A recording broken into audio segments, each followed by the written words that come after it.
We are at chapter 33. Alice froze in a chair for a second as Buttle's gaze passed over her. What on earth was he doing here? Had he recognized her? The question raced through her mind, and it took all her role-playing skill to maintain the outer facade of the air-headed Lady Gwendolen. Pardon the intrusion, he said roughly. His tone told her that he didn't give a fig whether she pardoned his intrusion or not. He turned back to Karen, although he was frowning slightly. There was something familiar about the girl, he thought. Thought you want to know immediately. They told me you were here with... He gestured with a thumb towards Alice. Lady Gwendolen, Karen told him. The lady is a guest in the castle, the fiancée of Lord Farrell of Court. There was an underlying warning tone in his voice. Don't say too much in front of her. Alice sensed it. She assumed a vacuous smile and held out one laughing hand to Buttle, palm down. I don't believe we've met, sir, she said. Buttle's momentary uncertainty about her seemed to have faded. He looked at her hand for a moment, unsure what to do with it. Of course, a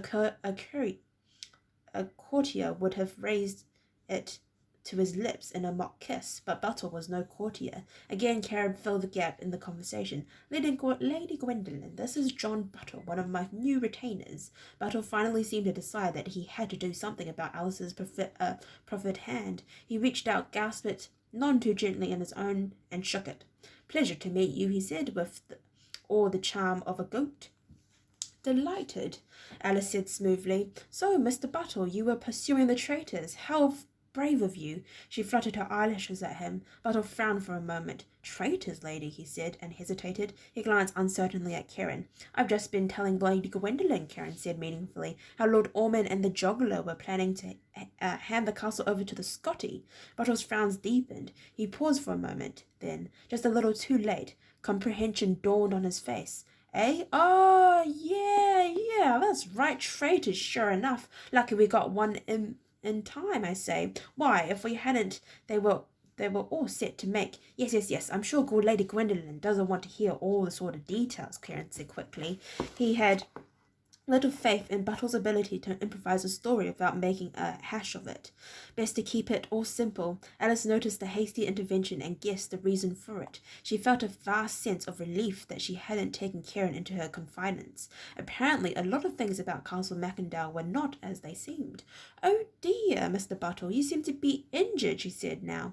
You're in danger of dripping blood on the rug here. Buttle glanced down at the blood seeping through the rough bandage on his thigh. He cursed quietly, reaching to tighten the bindings. After his first curious glance at Alice, he seemed to have accepted her for what she was supposed to be, and she was breathing a little easier. After all, she realized it had been weeks since he saw her, and then she had worn her hair down. Today it was caught up in a tight swirl around her head, and surmounted by a high-pointed hat with a veil attached.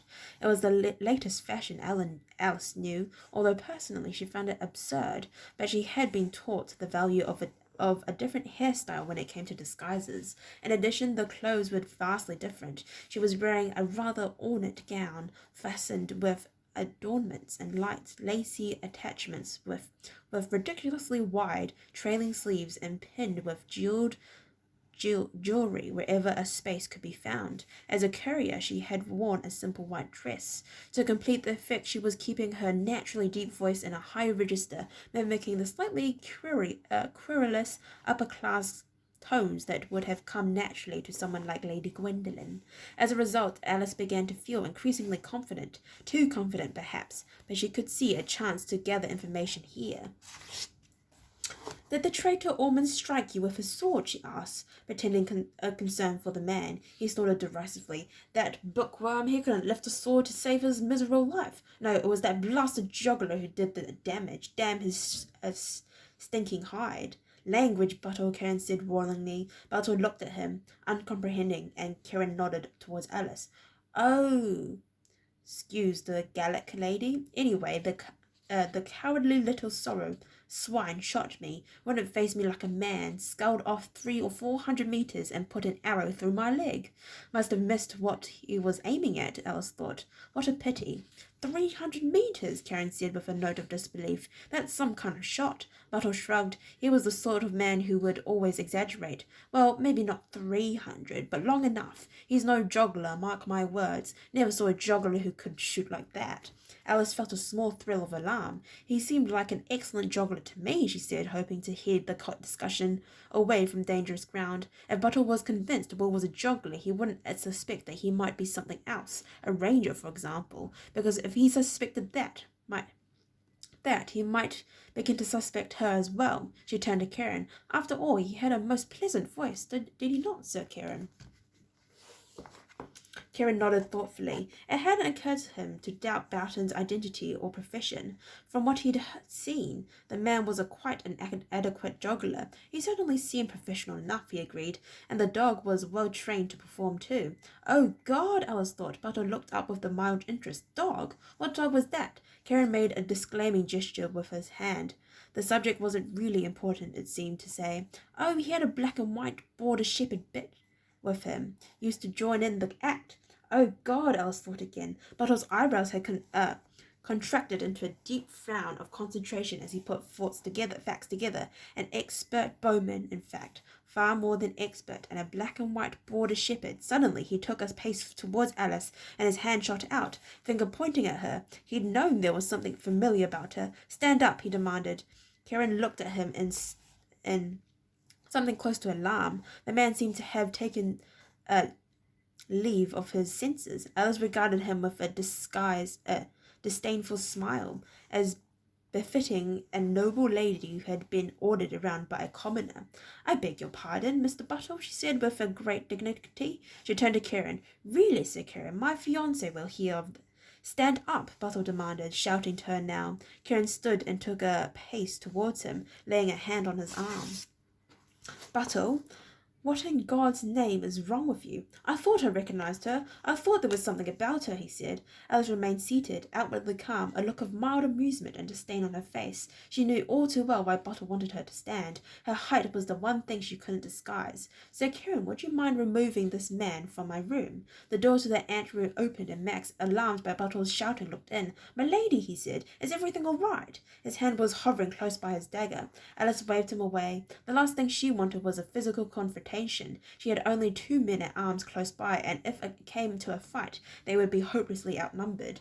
Her best chances was to buff it out. Leave us, Max. Sir Karen will deal with this coarse man, she said. Max looked around the room doubtfully. She made eye contact with him and nodded, almost imperceptibly. He shrugged and withdrew, closing the door behind him. Now Karen stepped between Buttle and Alice. He was furious with his henchmen for this ridiculous confrontation. Lady Gwendolen was due to move in a week or so, but if he were first to detain her, her fiancé might come looking for her, probably with a party of armed men. That was the last thing Karen wanted at the moment, with his plan so close to success.